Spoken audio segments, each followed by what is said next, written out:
So this week is our last week of having lab and lectures. So this will be our last lab for the course. So we're going to we're going to cover exercise 11 about embryo development and exercise 12 genetic heredity. Last week, we mainly studied female and male reproductive system, and we said, well, the major function of them is to generate gametes, right, for reproduction purpose. And here we can, this is a diagram showing all the processes that from fertilization, that means the sperm, right, is going to get to the, that's the male gametes, right, going to fuse together with this female gametes as the secondary oocyte. And so there are a lot, and so covered this is fertilization and through implantation. So there's a lot of processes and a lot of terms you need to identify on this diagram and the next one, right? So let's begin with the ovulation process, right? So we talked about this last time. I won't say more about that.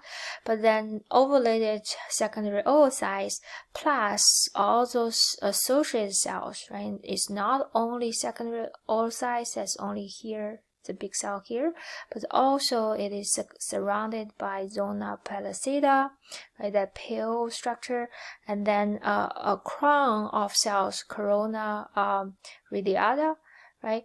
And so they're going to be picked up, right, once they're ovulated by the ovary, going to pick up by the fimbriae of the uterine tube, right, enter into the first part of the uterine tube called infundibulum, and the second part is called ampulla.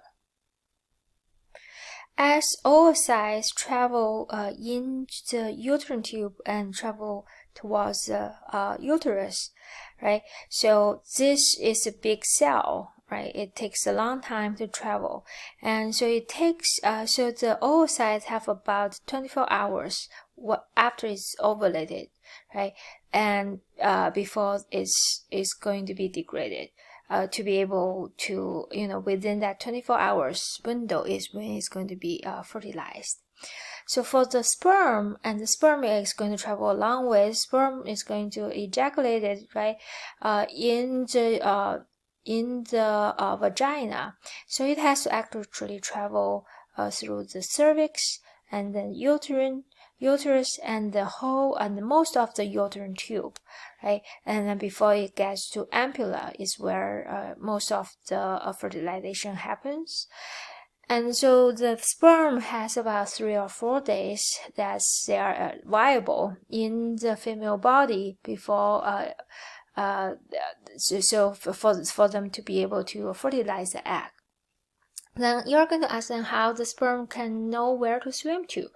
Well, those cells here, right, the corona radiata, so they actually secrete chemical signal that basically give the sperms a hint where to go, and that's the process called chemotaxis. It's basically chemical signal to induced kind of signal, right?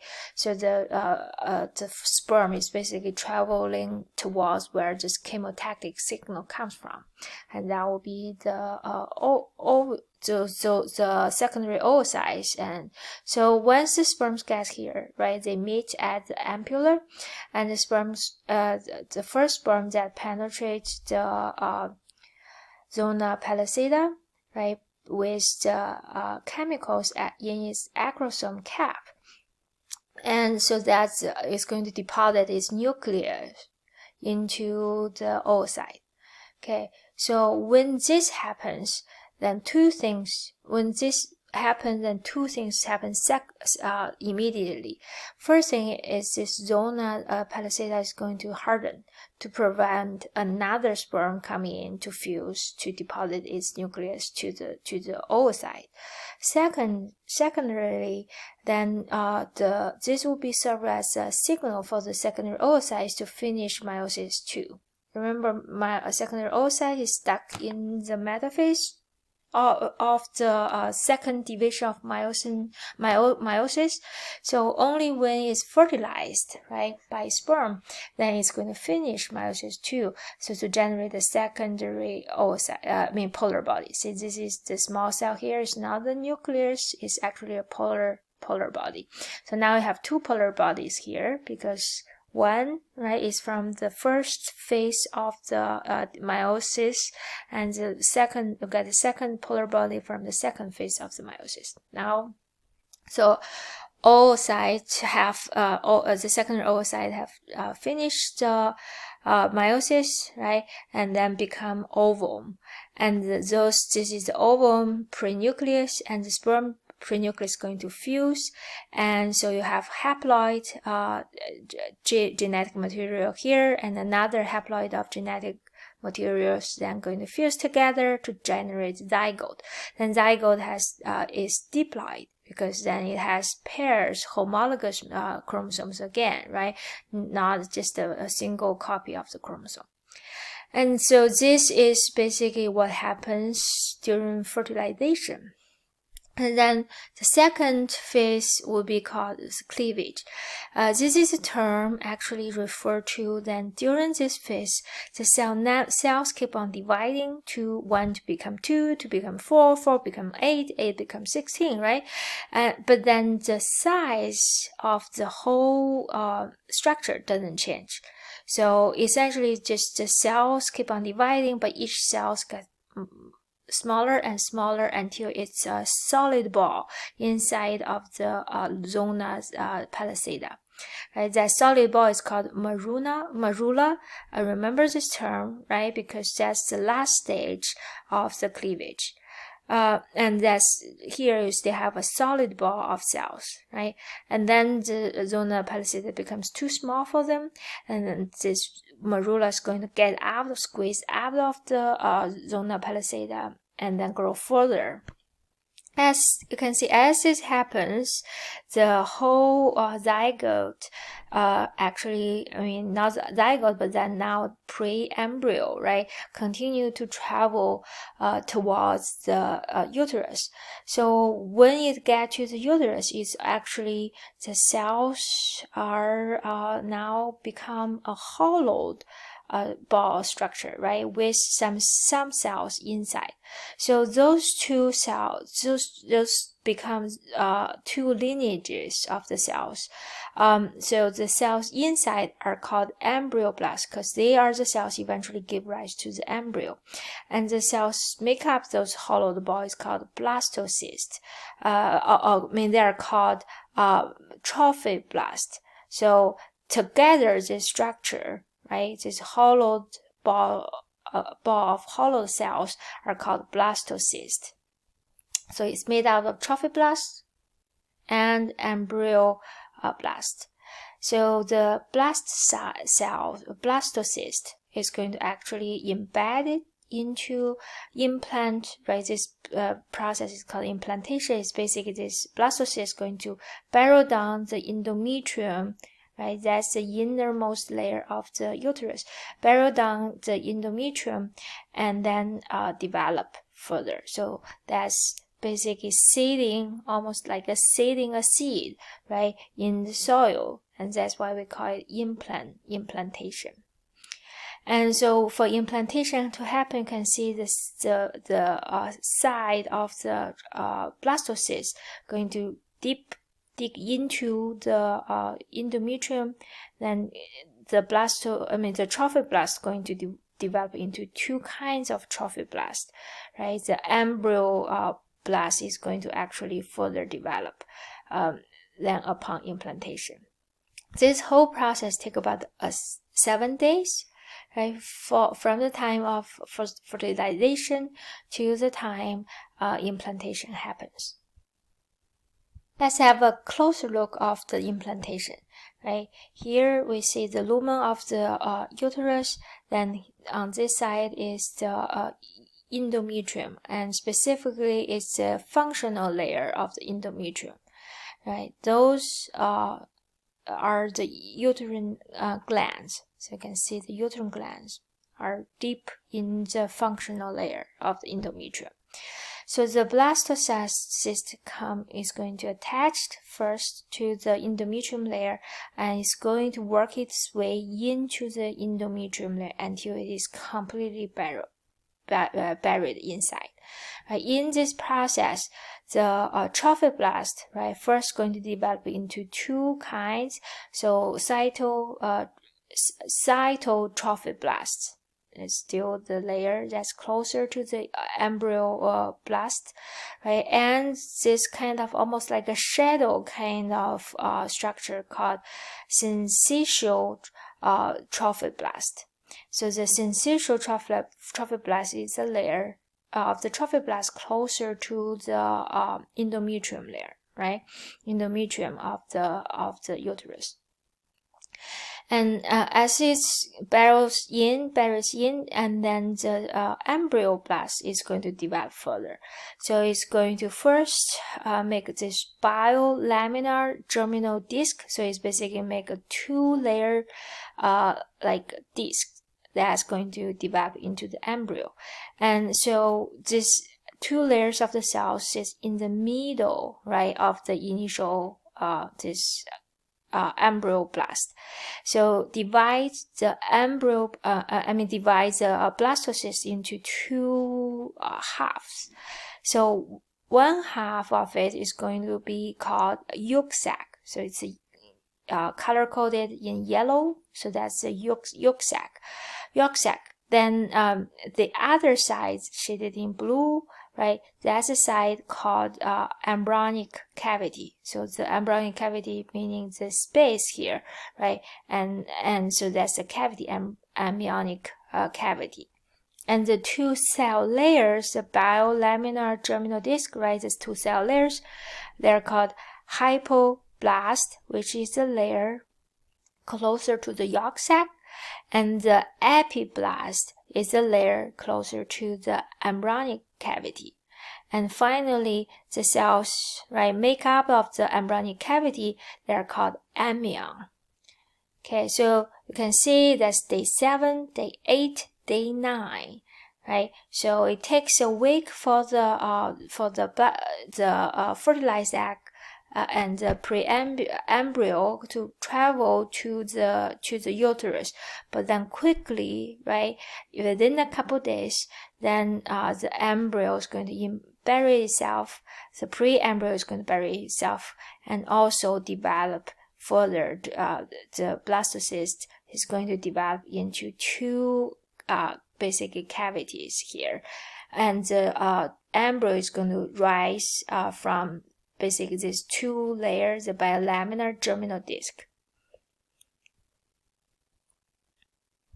And then this slide, we're going to show you what happens in week 3 and then early week 4, right? So as we talk about in week 3, the whole pre-embryo, right, are still going. I mean, this is we're going to call it embryo is still in side of the endometrium layer of the uterus, right? So the two laminar, the biolaminar disc now becomes 3 layer of the cells, right? Where in the lecture we're going to talk about they give rise to all the tissues in our body, right, later.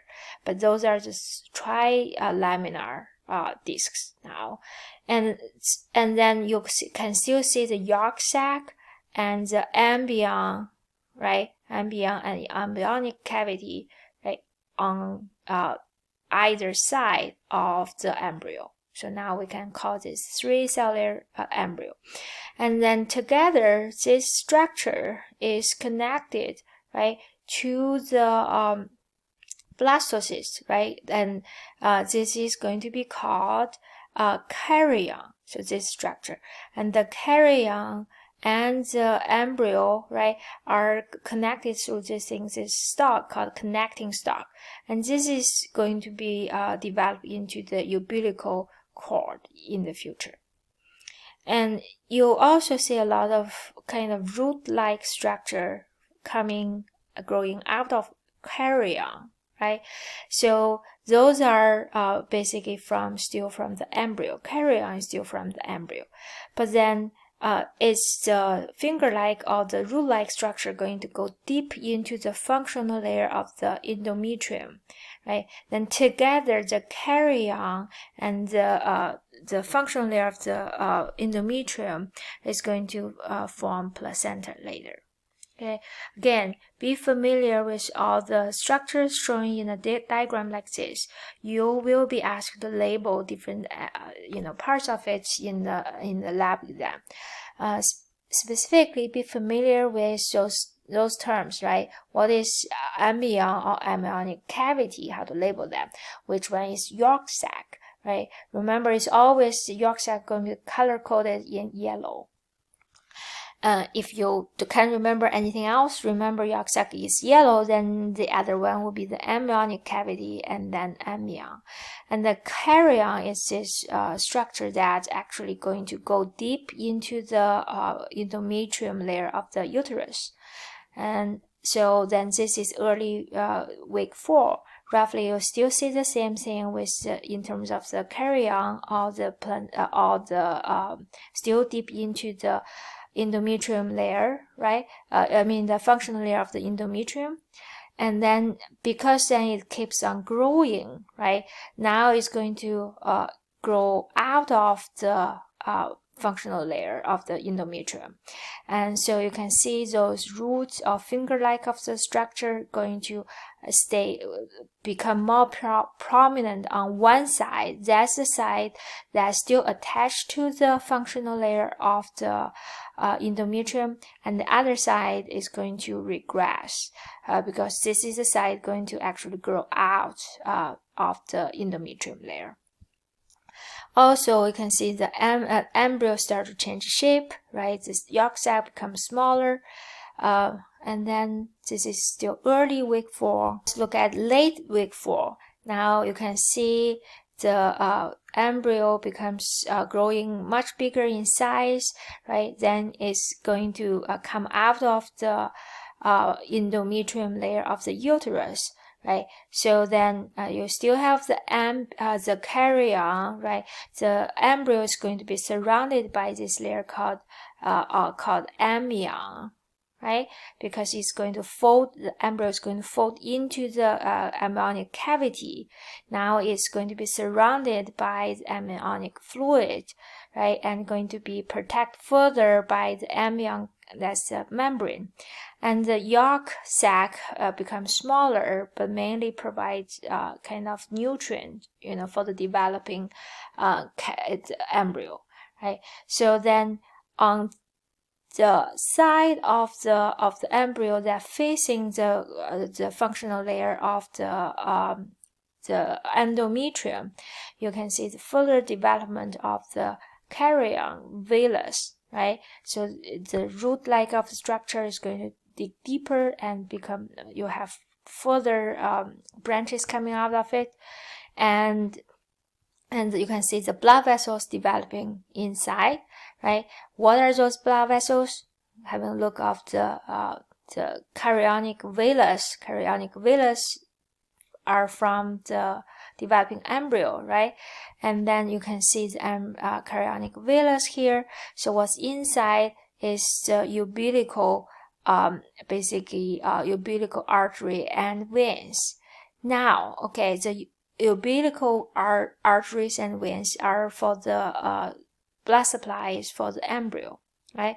And in terms of the blue or red color, right? They doesn't really mean the color doesn't really mean artery or vein. It gives you indication of whether it's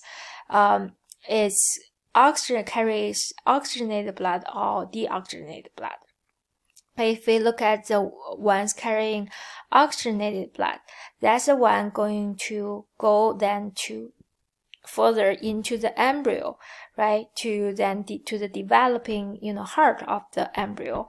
And so that is actually umbilical, it's going to the heart of the embryo. Then it's actually that's a umbilical vein, right? The red one actually is the umbilical vein because it's carrying blood to the heart. Then the blue one is actually carrying the blood from the heart. Is deoxygenated. It's going to get its oxygen in the chorionic villus.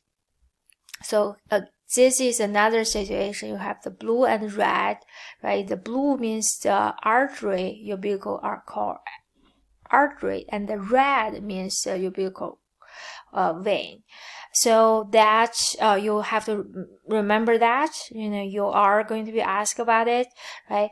So then, but then where does it get oxygen from? Well, you can see the chorionic villus are surrounded by the maternal blood, right? The maternal blood are in the functional layer of the uterus. So it's actually exchange the gas and waste with the maternal blood in the placenta. So together, this is placenta, right? The umbilical cord, the chorionic, right? The chorionic villus and the functional layer of the uterus make together two parts forms placenta. And it's in placenta the exchange happens, right? In terms of oxygen, respiratory gas, as well as nutrient exchange happens in the placenta. So you can see the maternal artery and maternal veins are the ones going to actually carrying the oxygenated blood into the placenta, right? And then carry away the deoxygenated blood from the placenta. Just like the last couple slides, all the structures labeled on this slide you also need to be familiar with. You could be asked about them in the lab test. In addition, I think on the exercise 11, page 1 at the bottom, we also have that layers, right? That's talking about the 3 layers of the embryos, right? That give rise to which kind of tissue or organ in the future. We're going to mainly talk about them in the lecture, but make sure you fill it out and be familiar with that.